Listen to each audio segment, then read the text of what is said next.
monitor that's I delayed. know, I'm looking at here and we are like 15 seconds of delay. Wake up. Well, you know what? It's maybe because of today we started with mask, no mask. No mask. Maybe we don't know what to do today. Yeah. Yeah, maybe it's Yeah. that. Good morning, everybody. Orlando Sanchez, Andrea Gomez here in Houston, Texas. This is our weekly Facebook Live. It's great to be back in our home studio after traveling the state of Texas for a couple of weeks, so it's good to be home. Buenos días a todos y bienvenidos a nuestro tradicional Facebook Live como todos los miércoles a las 11 de la mañana y hoy parece que no estamos listos. No sé qué pasó, pero estamos así como que norteados, dirían los mexicanos. Estamos norteados. Un poco dormido.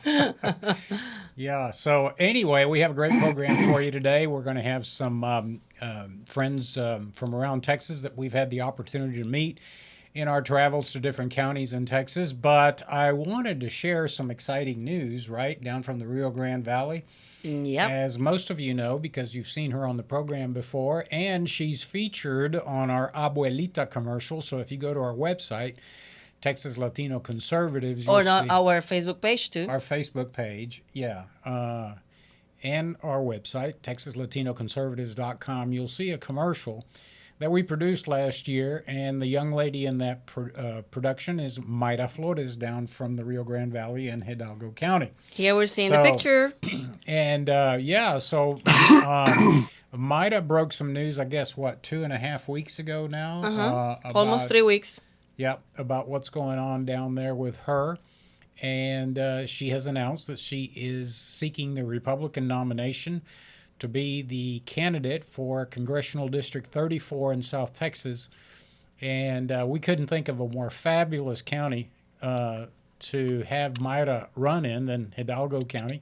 She's been the outreach chairwoman for a long, long time, and I'm proud to say that Mayra was one of our leadership Latino graduates. It was like at the second session, I think so, because the first one was here in Houston, and the second one was over there in the Valley. It was second or third. We went down to the Valley down in December of 2019, I believe, so we had some great kids show up, and she was one of them, and so proud of her. I mean, after she went through Leadership Latino, she was able to garner over 45,000 followers on Facebook. She's become quite the influencer down in South Texas, and we're just extremely proud of her. So, Mayra, congratulations and the best of luck.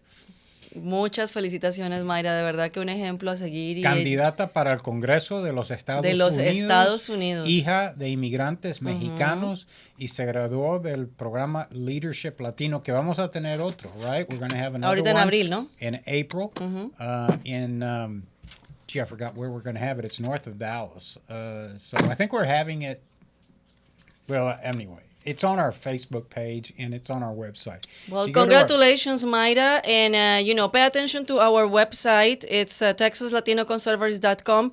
That all the information of Leadership Latino, it's over there. And we're going to start posting in the future. We're going to start having again events since the governor of Texas, Greg Abbott, announced that starting today, the economy is opening 100%. And also no mask mandatory. But, the message needs to be addressed in the right way. What he's saying is up to you.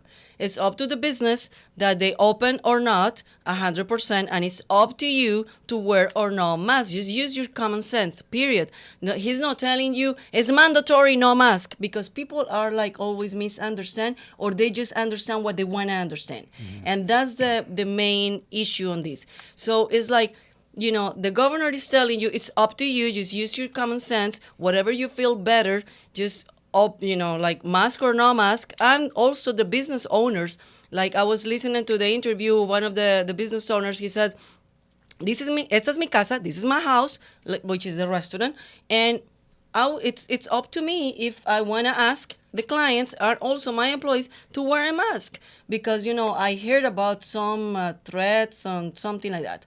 So it's just up to you. Nobody's telling you it's mandatory not to wear a mask. No, it's just up to you. Just use your common sense. So today, March, I'm talking about April on the leadership. Today, March 10th, it's not mandatory. It's Freedom Day. Yeah. Yeah, it's Emancipation Day. Yeah, like, that's the way it's supposed to be. We are grown-ups. We don't have to wait for the governor or for the government That's to tell called us what to do. the government cheese crowd. Yeah, The government cheese crowd always wants government to tell them what to do. We conservatives don't look to government. We look to government and science for a little advice, but then we should be free to make our own choices. yeah, but and it's common sense, you know. It's just like whatever you feel more comfortable. Speaking of freedom and liberty, when we started our tour of Texas, one of the first counties that I had the opportunity to travel to was Madison County, Texas. And for those of you that don't know where Madison County is, it's north of Huntsville. And it's a wonderful rural part of Texas, beautiful topography, a lot of ranching, a lot of cattle activity. And I met with the chairman, Kevin Counsil. Saw us right away, was really interested to find out what was going on with Texas Latinos because he's concerned about the future of Texas, and he wants to make sure that we have more diversity in the party, more Latinos in the party, more women in the party, and he's doing his job in Madison County. So we want to welcome our friend, the chairman of the Republican Party of Madison County, Kevin Counsil. Kevin, how are you this morning? Hey, doing good. Kevin, bienvenido. Hola. You said, Hola, you see, he told me it's few words that I can say in Spanish, so I'm just gonna squeeze all the words that he knows. Hola, and what else? Margarita. Margaritas, and Yes, and sí. sí y gracias. Yes, and gracias. all right. Very good, Kevin. That's Good job. So we see you're in your office, Kevin. Tell us a little bit about your office and what do you have planned the rest of the day up there? Well, the first thing is to take the mask off. So we have got the mask off today, and we are liberated. It's great news to hear about Maida Flores. We love to hear success stories like that. Can you hear me? Yeah, we hear you fine. Okay. I am a full-time cattle rancher, so you caught me in my pickup, and I'm getting ready to take a bunch of my invitations to my Reagan Dinner that we're going to have for Madison County to the post office and get those in the mail. I have to go run around and check some cows at some different places. It's just, you know, I have friends that ask me, what do you do every day? I can't tell them sometimes what I do, but I stay busy from daylight to dark.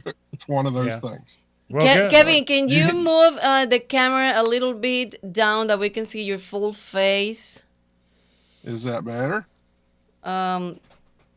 Somehow you're It's kinda like- freeze. The image is like a freeze. It's kind of like I'm froze for some reason. Yeah, I know. Well, that's all right. We'll just keep talking. But we can and hear we'll you. work But it we out. can hear you well. Listen, so Kevin, let's talk a little bit about Madison County. For those that aren't familiar with Madison County, what is the total population in Madison County? Oh my gosh. I'm going to say, you know, it's mostly rural, and we are like a small 3A school or a large 2A school. I'm going to say probably 5,000 to 8,000, and I hope that's correct. But we are a very small county. We're 20 miles east to west, actually 20 miles north and south, 30 to 35 miles east to west. So we're one of the smallest counties in the state of Texas. The good thing is we are virtually all conservative in Madison County. We don't have anyone that is a liberal on any ticket. The last voting tickets that we had, we are totally a Republican Party. How many precincts do you Republican have up in the county? How many We have 4 precincts. We have 4 precincts. Well, now when you So say very 4 small- very precincts, small you're county. talking about commissioner precincts, but I'm not talking about voting precincts. In other words, when you have an executive committee meeting, how many precincts? We also chairs do have you 4, yeah, 4 precinct chairs. Is get? all Oh, we that have. is small. So, that is small, very small. Okay, good. So when I took over, I think I took over 3 years ago, our county was, you know, just coasting along. This Madison County used to be totally Democrat, probably 15, 20 years ago. And of course, we have gone conservative, and everybody up here believes just like you and me. we have a large Latino population here. We have Monterey Mushrooms here, which is a large employer in Madison County. And of course, we are rural, so I don't think that has anything to do with the Latino population, but that is a big part of what we have going on in Madison County. When I took over about 4 years ago, I can't remember exactly, we had an elderly woman that was in her late 80s that was doing the party, and we had no precinct chairs. We had no real direction. And Congressman Brady came to me and asked me if I would think about stepping up. And I prayed on it, thought about it. My relatives in the past, my grandfather and grandmother were party activists in Ohio, where I originally came from. And I just thought, you can't complain about how your party's going to go or how the nation's going to go if you don't step up and serve. So I decided to go ahead and step forward, bit off, I thought maybe a little more than I could chew, but we really turned the county around. All right, look, one of the things we're going to try is we're going to have you kind of hang up and call back, see if we can get the video back up. So why don't you go ahead and do that now, and we'll get you back up on video, and then Andrea and I'll chat here for a few minutes because, it's always something exciting with technology. But when we're live, that's what happened when you're live. I mean, anything can happen. I remember when I used to be live on the newscast, many things can happen, especially when it was like events like the Hurricane Ike or events like that you don't have anything prepared. It's not teleprompter, and you have like reporters going just on the spot, like going and cover something else. Like anything can happen when it's live and people understand. But the good thing, something that I learned from my time at television is like, people are okay if you don't have good image, but if you have a good audio, they're fine with that. So far we're good because we had good audio from Kevin, but we didn't have good video. But now apparently Mark, our producer, is telling us that we're gonna have him back. So Kevin, now you're with us. Finally, we can see you. That's great. Well, we thought we could. Okay. Kind of, sort of. You must be out in a very rural part with a very low power tower, but that's okay. We'll just keep going. Now, look. So every Republican that is a big problem in rural Texas that we're working on at the Well, that's all right. And national level is and Yeah, now your audio is really messing up. So let's see if talk a little bit, Kevin, if we can have you better. Okay. One of the things he wanted to discuss with you is your upcoming Reagan Dinner. Every Republican Party, most Republican parties around the state of Texas have a big fundraising event known as Reagan Dinner, the Lincoln Day Dinner, or the Reagan Dinner. Yours is coming up when, Kevin? April 24th. Excellent. And where are you having it? We're having it at our local Cattleman's Arena in downtown Madisonville. Which I asked you if I had to wear a suit, and you said no. I could wear boots, jeans, and a blazer. How about that? And Orlando, Are you going, Andrea? Well, if you invited me, I don't know because it's close to my kid's birthday, but I'm not sure. But if you invited me, I will go. See, Kevin. See, boy. See. No, we'll put some jeans and boots on her. One is invited. And Orlando, it's today with the new boots, so he's gonna take the new boots to your county, to the dinner. Fantastic. Well, we got plenty of new boots. We've been traveling the state. One of the places we were at was El Paso, Texas, and you got the new boots over there? 7 pair of boots we brought back. Oh my God! You didn't see our pictures? You're worse than a woman. Well, it was buying shoes. Me and Shannon, we bought 7 pair of boots. Oh, that's why you were with Shannon. That's why. Yeah, it makes sense. At the Lou Casey outlet. So we got plenty of boots. So talk to us a little bit about the Hispanic population in Madison County, Kevin, and what are we doing to reach out to them to make sure that Madison County stays red? I'm going to say we're probably a third Hispanic in Madison County. I'm going to say a lot of that has a mushroom plant here in Madison County, several manufacturing plants in Madison County also. And so they are, I'm going to say, probably the employers are what makes our Hispanic community large.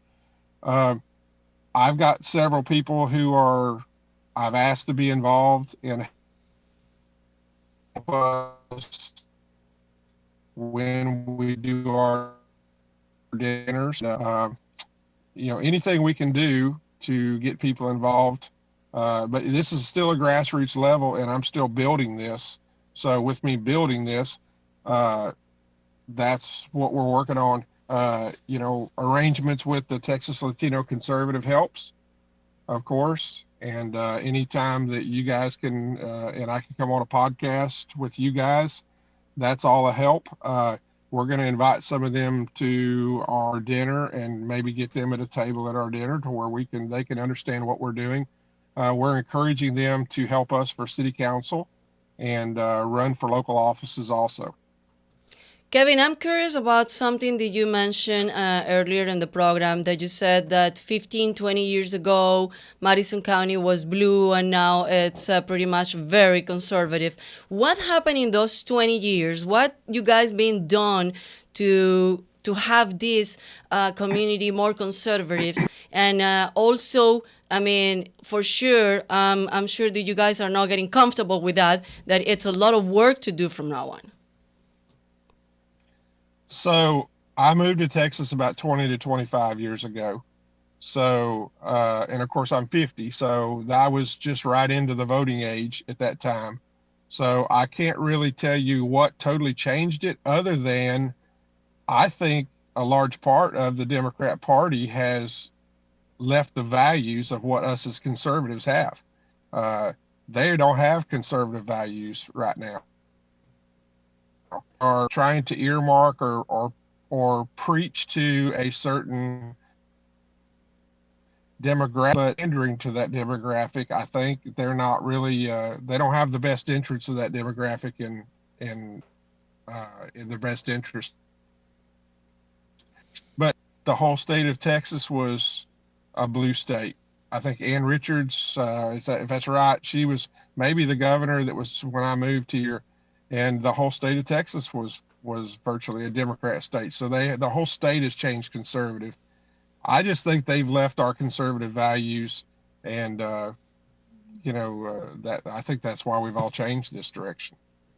Well, good, and it's going to be up to people like you across the state of Texas. As you know, we have 254 counties in Texas, and we have a lot of active party chairs in Texas, and they're the engine that drives this conservatism across the state of Texas, particularly in our rural areas, because a lot of our urban areas have gone, and we've got to work hard to win those back. And what I tell people all the time is that we've just got to simply apply conservative. I think I lost you. We've got to apply conservative issues to the problems of urban Texas, and as soon as we do that, we'll start to win back our urban areas in Texas. So I think Kevin is... there's a lot of work to do. I think Kevin is not with us. Yeah, I think we're having some issues. I think he's got a bad cell tower somewhere in the area. So anyway, let's talk a little bit about what's going on in the southern border. As you know, we've got a little bit of a crisis down there that... Yeah. I was watching the news the last 2-3 days, and something that got my attention, it was the mayor of Del Rio, which is he's a Democratic Party, right? And he was talking in Fox, yeah. And Fox was interviewing him, and they were asking him, like, okay, your the president right now, it's in the Democratic Party. You are in the Democratic Party. What do you think about what is going on in the border right now? He said, it's not sustainable. I mean, we cannot handle this situation anymore. We are like, this is out of our hands. They're not letting us know anything. They're just, people are crossing in, like, as a massive crossing of people. And they're not taking care of COVID tests. They're just putting them in buses and like let them go. Like, what is going on? And the guy was like, this is not acceptable. This is not acceptable in our cities. We are suffering. And then the Democrats worry why they're losing South Texas. Yes, exactly. Well, they don't understand that South Texas has become the dumping ground for the Democrats. This is maybe part of the payback that the Biden administration is showing South Texas and border counties along the U.S.-Mexico border. It's punishment, I guess, for voting Republican. But, at least in Texas, we take care of our own situation. So the governor was out there yesterday announcing Operation Lone Star, which he's going to dedicate the National Guard again and the Texas Department of Public Safety along the border to work with our Immigrations and Customs Enforcement officers. And that will make sure that a lot of the drug smuggling and human smuggling activity is curtailed, because that is a criminal code violation. Texas, our hands are a little bit tied with respect to immigration issues. I suspect that we can detain immigrants that are crossing the border unauthorized and turn those over to ICE, but it doesn't do any good when the federal government has essentially implemented an open border situation. And not only an open border situation, but one that doesn't even check for COVID. It was interesting, Andrea, when I was traveling during the COVID pandemic, that a lot of the U.S. airlines were taking your temperature. So if you had a temperature, you couldn't get on the flight. They would boot you off. But yet, if you come across the Mexican border illegally into the United States, you can board a bus and go to any part of the country They don't that check you anything. want. I mean, it's just absolutely ridiculous. It doesn't make sense to me at all. And we have Kevin back. Let's see if we can get him with good audio and video. Kevin, are you hearing us? I can hear you, yes. Kevin, do you hear what we were talking about, the crisis in the border? Oh, yes, it's unbelievable. What is your thoughts about that? What just I can't believe is that they are turning people loose that have COVID, and that's just the people that they're testing with COVID. There's probably a lot of those. I think they said a third of those that are coming across are not even getting caught. So if they're not getting caught, they're not getting tested for COVID. And for them to load up people with COVID on buses and take them to places like Connecticut or New Jersey or wherever, that's unacceptable. Yeah, standard operating procedure for the Democrats. They have no border policy. And, at the end of the day, I'm sorry, but this will come back and bite them once again, particularly in South Texas, because as I've said before, South Texas Tejanos have had it. The impact that undocumented waves of humans coming across has a deleterious effect on our border communities. And people often wonder, well, why? Most of these border counties are very small counties. For example, where I am, Kevin, in Kinney County, Texas, we have a small sheriff's department. We have a volunteer fire department. So it's not like, urban areas where we have ladder trucks and extrication equipment and a lot of sophisticated equipment. So when there is an emergency and you have to attend to, let's say, a rollover where undocumented human smugglers are bringing in undocumented aliens and they have an accident, roll over their vehicle, and dozens of people are injured, our resources are gone to that scene, and then they have to transport them to level 1 trauma centers in Bexar County, which is San Antonio. We're left without any resources. We're left without any sheriff. We're left out without any EMS. And, if you go to the local hospitals down there, you've got to get in line behind undocumented aliens that are being accompanied by ICE agents. So nobody feels the brunt of undocumented illegal crossings more than the taxpayers in South Texas, and they've had it. And, it's great for our party because they know that we're the ones that are for legal immigration, but against illegal immigration, and that we're trying to curb that human wave and those caravans that are coming over. So I think at the end of the day, the Democrats will pay a huge price. And do you hear that there were organizations that they were distributing T-shirts with Biden? Yeah, it's all well organized. It's like, let us in, Joe. I know, that's unbelievable. The Democrats always overplay their hand. They always do. And, it's like Same thing with this stimulus package. Almost $2 trillion of taxpayer dollars. And even if you pay everybody $1,400, those that are eligible, that still leaves about $1.2 trillion on the table. And the question is, well, what are they going to do with that money?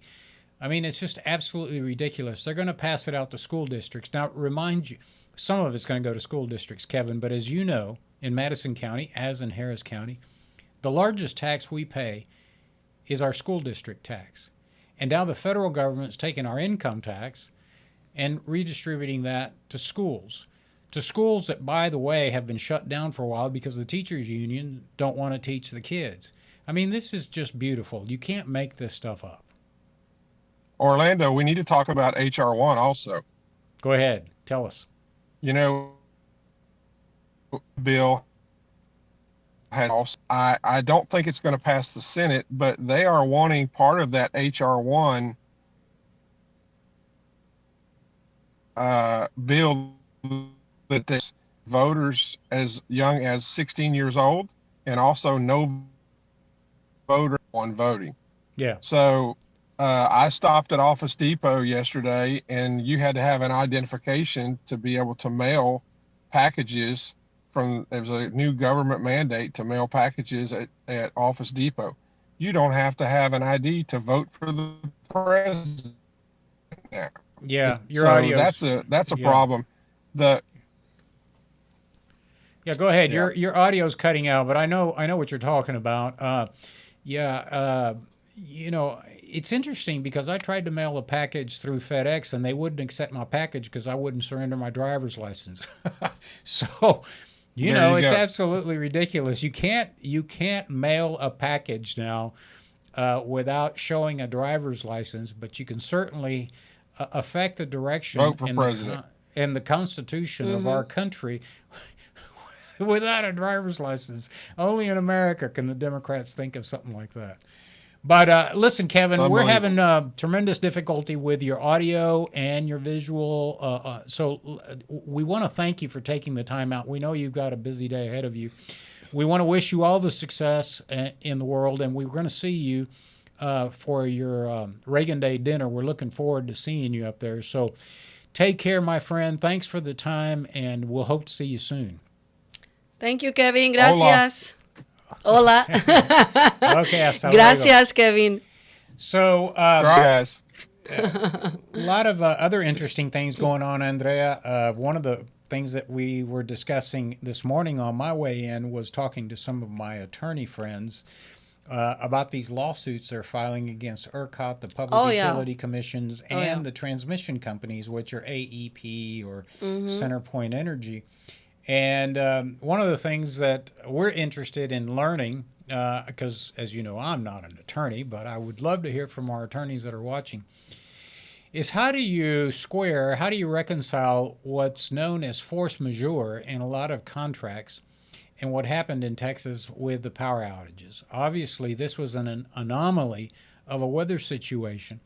And as much as we say, well, we should have been prepared, we should have winterized, winterization in Texas, if you get down into the teens, is pretty darn cold, but who knew we were going to get into the single digits? And so my question is how do you win a multi-million-dollar lawsuit for our trial lawyers who are now, gotten off their telephone poles and have swooped down on the tragedies that have occurred in Texas? How do you win those lawsuits and it's not thrown out as a force of God, an act of nature that who the heck can control that? I don't know, but last Wednesday, normally on Wednesdays, I have a Facebook Live with you. And then in the afternoon, I have a Facebook Live with a client that they're lawyers.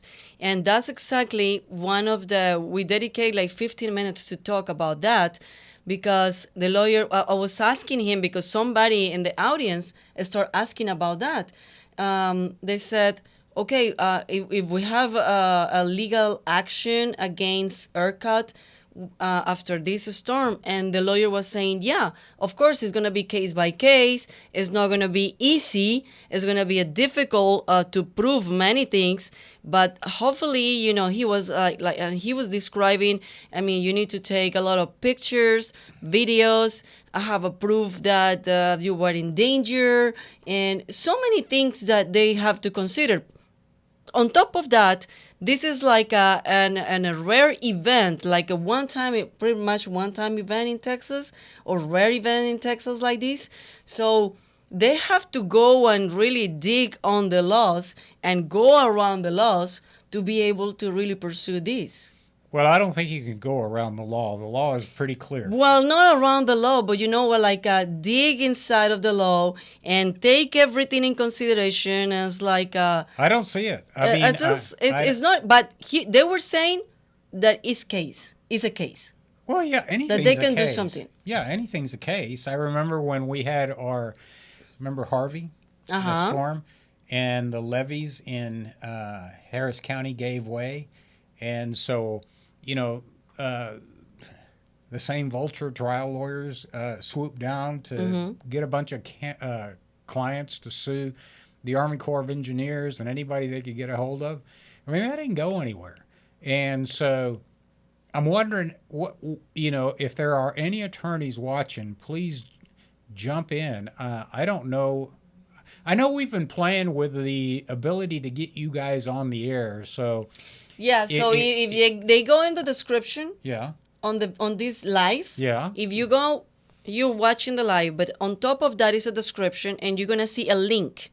If you click on that link, whoever is watching us and want to participate in the show, so just click on the link, and we're gonna bring you in. If you are on your phone and also on the computer, right, Mark?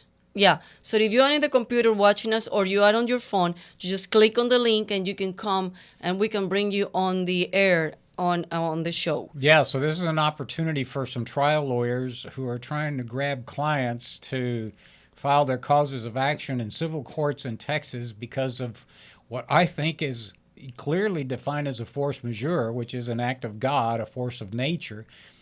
Tell us what the strategy is. How do you win? I realize that, there's a lot of lawyers that claim there was loss of life. Well, yeah, it's tragic, but I don't know that it's been proven that anyone froze to death. And even if so, how do you win that case? How is this case different than the levees breaking and the homes being damaged? One can make the argument that the Army Corps of Engineers and the Harris County Flood Control District didn't do enough to maintain the levees, and that caused the damage. Well, it's the same argument. They're saying ERCOT could have done this and could have done that and could have prepared better. Well, of course we can always prepare better. So I guess they want to use sort of the airline industry example. I mean, when there's a horrific traffic air accident, some of the plaintiffs do prevail. But that generally is not an act of God. That's a maintenance issue or a human error. In this situation, I strictly see it as an act of God. Do we have somebody that wants to get in? We have a comment. So it's PJ Vargas Jr. He said, I know several Hispanic ranchers that are being forced to cut herd size because of all illegals coming across. Many have to arm when they are checking and feeding their cattle because they will get surrounded by huge groups of illegals. Many who are not from Mexico or Central America. They are from the Middle East, France, Africa. It's just crazy because you don't hear about that on the news. Yeah, and his gentleman's name is Vargas? Mm-hmm. Yeah, Mr. Vargas is absolutely correct. You don't hear of the problems that rural Texans are experiencing, but you have to be well armed nowadays because... this isn't the 1960s and 70s where men actually did come across from Mexico wanting to work. This is a sophisticated human smuggling, drug trafficking operation. This is well planned and well rehearsed, and the Democrats are falling right into the traps of the drug cartels. The governor talked eloquently about it yesterday, as did the colonel who heads up the Texas Department of Public Safety. This is a diversion tactic by the cartels, and we're falling prey to it. And I want to applaud the governor for undertaking Operation Lone Star, which is funding. And here's the frustrating thing, folks. We as Texans pay federal taxes. And not only is the federal taxes being diverted to, school districts that are already receiving the highest revenue from our taxes locally. Now the federal government is taking our federal taxes and redistributing those to schools. But now we're having to use the taxes we pay here in Texas to address an issue that we already pay federal taxes for, and that's for protection along our border through customs and immigration. The federal government is failing miserably, and we Texans are having to step up twice. So I don't know if you, Mr. Vargas, wants to come on the show and talk to us and tell us about your thoughts about it. If you just go ahead in the description, just click on the link and we can bring you in on the show. So we need to start getting people used to this. That way they can participate more on the show. Yeah.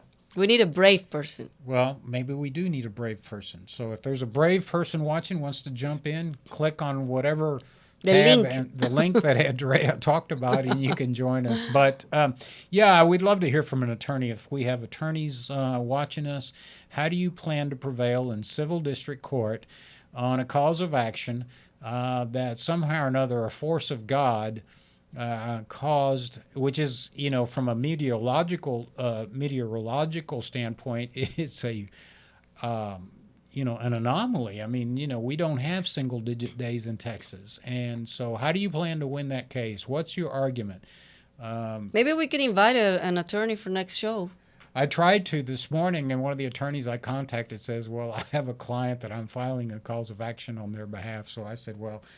Oh, that would be good for next show. No, they don't want to come on and play their hand. We need an attorney that doesn't have a client yet. And tell us what the strategy is. So...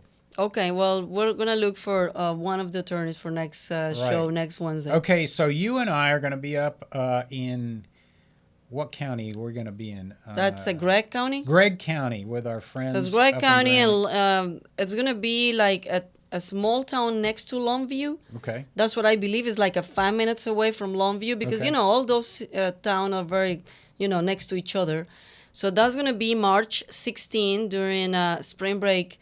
And I think I'm going to bring my kids, too, because I have to, they're going to be on vacation. So we're going to be in the Longview area. It's a dinner. I understand it's going well. Our former executive director, Michelle Gamboa, who's the vice chairman of the county party there, is organizing this, along with another group of good conservatives up there. And I understand it's going very well. So we're looking forward to it. She organized that with a group of people over there. And it's going to be dinner on Tuesday, March 16. So I don't know how we're going to do next day with our Facebook Live, but we'll figure it out.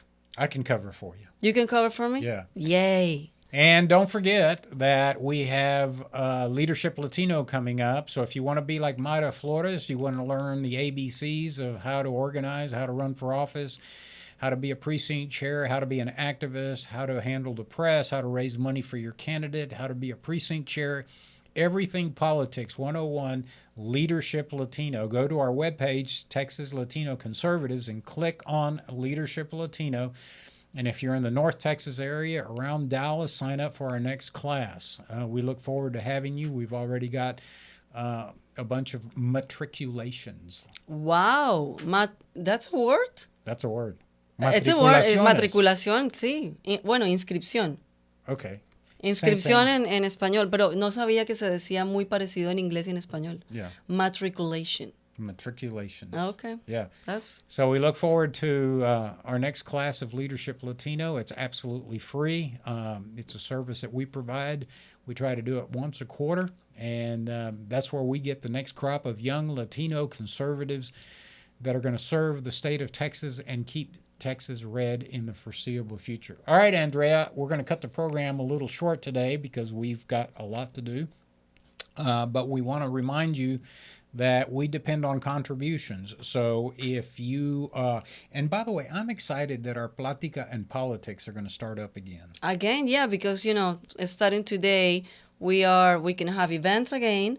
the economy is going to open 100%, you know, places, restaurants, everywhere. Of course, it's up to every owner. And also it's up to everybody to wear or not wear mask. But, you know, with the vaccines going on, pretty much a lot of people are getting vaccinated. At the beginning, it was just people that it was in a high risk. And now I've been hearing people like in the 30s, 40s, and 50s getting the vaccine. Are you going to get the vaccine or you don't know yet? I don't know yet. Yeah, well, I don't know yet either. So, but anyway, well, many people are getting the vaccine, and now the Johnson & Johnson, it's also in the game. So I guess it's easier to get access to the vaccines. So I guess it's going to be pretty safe for us to do Platicam politics. Yeah, so we're excited because a lot of the programs that we had that were shelved during the pandemic are going to be, dusted off and put back on the table. One of those includes our Tough Tejano Award, which we had planned in Bexar County and San Antonio at the Whitty Center, but because of the pandemic, we had to cancel that. By the way, we still have the medals from the 2020 Tough Tejano celebration, and we're going to give those out because they are absolutely spectacular. So we're going to be in San Antonio and Bexar County and, give our award out for our Tough Tejano.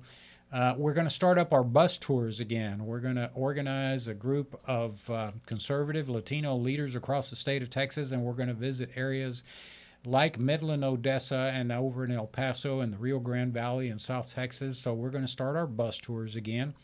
We've got Leadership Latino going, and we're going to start up our monthly Platica en Politics. That's our monthly gatherings that we do in Harris County, but hopefully we'll be able to organize those in Bexar County and down in El Paso County and different counties around the state of Texas. So we've got a lot going on this year, and hopefully by next week we'll have a very special and major announcement to make about a resolution that may be introduced in the state of Texas. And so stay tuned. We'll talk a little bit more about that next week. So, Andrea. Pues muchas gracias a todos por haber estado con nosotros, por habernos acompañado, a Kevin Counsil por haber regalarnos su tiempo, aunque yo sé que estaba ahí en el medio de nada y con dificultad de señal con su celular, pero bueno, por lo menos pudimos tenerlo un momento para que nos hablara de todo lo que está pasando allá en Madison County. Así que muchísimas gracias a ustedes por habernos acompañado. Nos vemos el próximo miércoles, como siempre, en TLC Live a las 11 de la mañana más o menos. Y recuerden que el próximo martes estaremos en Longview, en Gregg County, allá en una cena con toda la gente que va a estar acompañándonos ese día. Así que estaremos allá hablando con Orlando Sánchez y toda la gente alrededor de esa área. Muchísimas gracias y nos vemos pronto. Hasta luego.